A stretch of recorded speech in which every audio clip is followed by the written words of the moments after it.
সেইকাৰণে কৈছিলো কাম কৰা ল'ৰা এটাক ইমান বিশ্বাস কৰিব নালাগে। দেখিলা ভুটুম কৈ কেনি উৰি গ'ল। কোনে জানে বয় বস্তু কিবা লৈয়ে গ'ল নেকি? তাৰ কি বিশ্বাস আছে? চোৰ যদি সি কৰিছে তেতিয়াহ'লে চেন্নাইত গৈ হ'লেও মই তাক এৰেষ্ট কৰিম। কোনে জানে সি সৌৰৱৰ ঘৰৰ কাম কৰা ল'ৰা হয় নে নহয়? নহয় খুৰা, লাৰু সৌৰভ দাহঁতৰ কাম কৰা ল'ৰা নহয়। বিৰিনা? মা, এজন M.Com পাছ ল'ৰাই জানো কাৰোবাৰ ঘৰত লগোৱাৰ কাম কৰিব? কিন্তু তই এইবোৰ কথা কেনেকৈ জানিলি? তেওঁ নিজেই কৈছিল। আপোনালোকৰ দৰে মোৰো তেওঁৰ ওপৰত সন্দেহ হৈছিল, আৰু সেয়েহে এদিন তুমি বহা।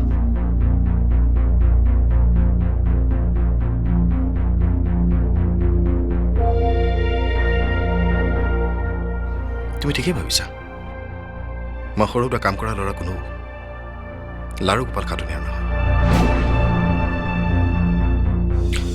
মোৰ নাম শ্যামল ফুকন। সকলোৱে আজি মোক সৰুটা ভাই বুলিয়ে জানে। কিন্তু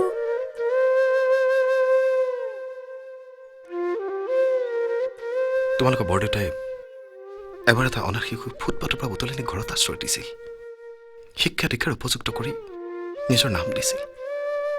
তেওঁ ল'ৰাই সেই শিশুটোক নিজৰ ভায়েকৰ স্থান দিছিল, আৰু সেই অনাথ শিশুটিয়ে তেন্তে নিজৰ পৰিচয় গোপন কৰি?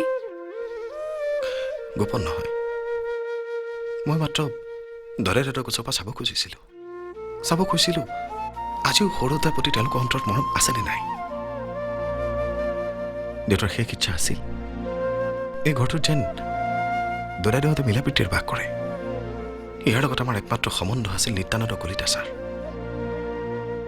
ছাৰৰ পৰা আমি সকলো খবৰ পাওঁ। কথা আছিল দৰেদাহঁতে যদি নিজৰ মাজৰ সম্বন্ধ ঠিক কৰিব পাৰে তেনে সৰুতাও আহিব, আৰু নহ'লে চিৰদিনৰ বাবে ঘৰটোৰ কথা পাহৰি যাব। কিন্তু ঘৰটো কাঢ়ি লোৱাৰ কথাটো কেতিয়াও ভবাও নাছিল। সেয়ে সৰুতাৰ আশা পূৰণ কৰিবলৈ মই লাৰুৰ ভূমিকা ল'লো। দৰেদাহঁতক শুদ্ধ পথ দেখুৱাবলৈ মই অসত্য আশ্ৰয় ল'লো। আৰু কালি দৰেদাহঁতৰ চকুত চকুলো দেখি বুজিলোঁ সৰুতা এতিয়া আহিব পাৰে। জানাইতো তোমালোকৰ বাহিৰে তেওঁৰ আপোন বুলিবলৈ কোনো নাই। আৰু কি, মই সৰুতাক কৈছো দৰেদাহঁতৰ মনৰ দপোনত অলপ ধূলি পৰিছিল। সি নিজৰ প্ৰতিবিম্ব ভালকৈ দেখা নাছিল। মই মাত্ৰ ধূলিখিনিহে চাফা কৰি দিলোঁ।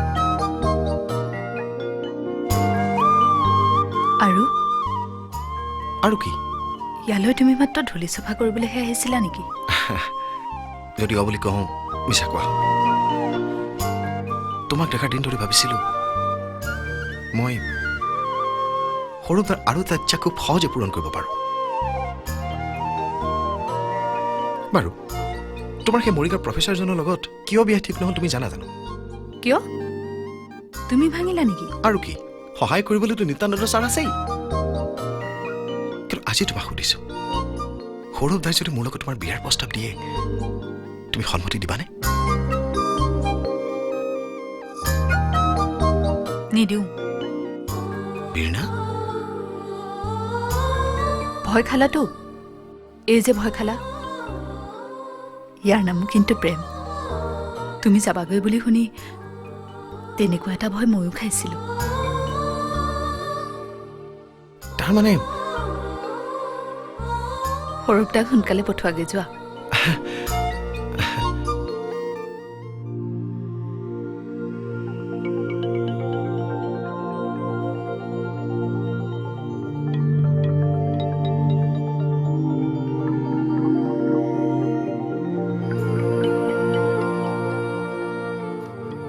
তেওঁ একো চুৰি কৰিব নোৱাৰে দেউতা।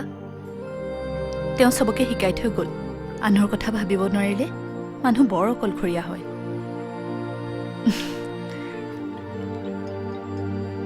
কিন্তু তেওঁতো এনেকৈ নোযোৱাকৈও পাৰিলেহেঁতেন। বাৰু বলচোন এই নিত্যানন্দৰ ওচৰলৈকে যাওঁ। যাব নালাগে, মই নিজে আহিছোৱেই নহয়। আৰু এতিয়া শ্যামলকো বিচাৰি যাব নালাগে, তেওঁ সৌৰভে লগত লৈয়ে আহিব।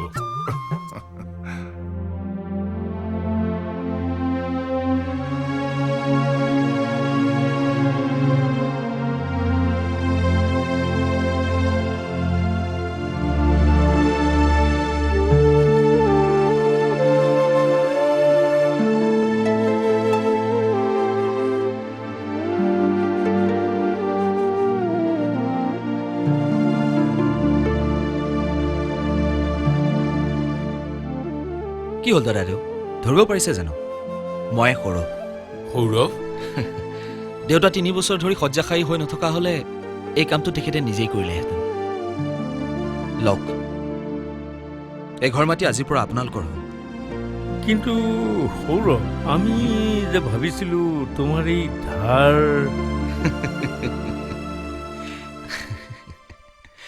তোমাৰ নহয় সৰু খুৰা, তোৰ। আৰু ধাৰ ধাৰটো শোধ কৰিবই লাগিব।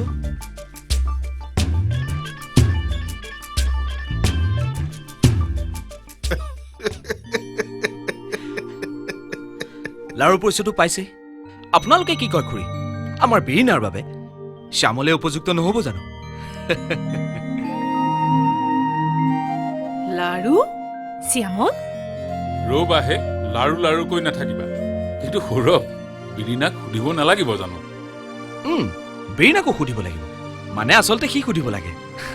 আপোনালোকে যদি সন্মতি দিয়ে, বেচেৰা শ্যামলৰ এইবাৰ এই ঘৰখনৰ লগত সম্পৰ্কটো একেবাৰে নিকপকপীয়া হয়। এতিয়া বুজিলেতো বৃন্দাবন, মই কিয় কৈছিলো যে বিৰিণাৰ বাবে আমাৰ এই অঞ্চলত উপযুক্ত ল'ৰা নাই। ককাই দিও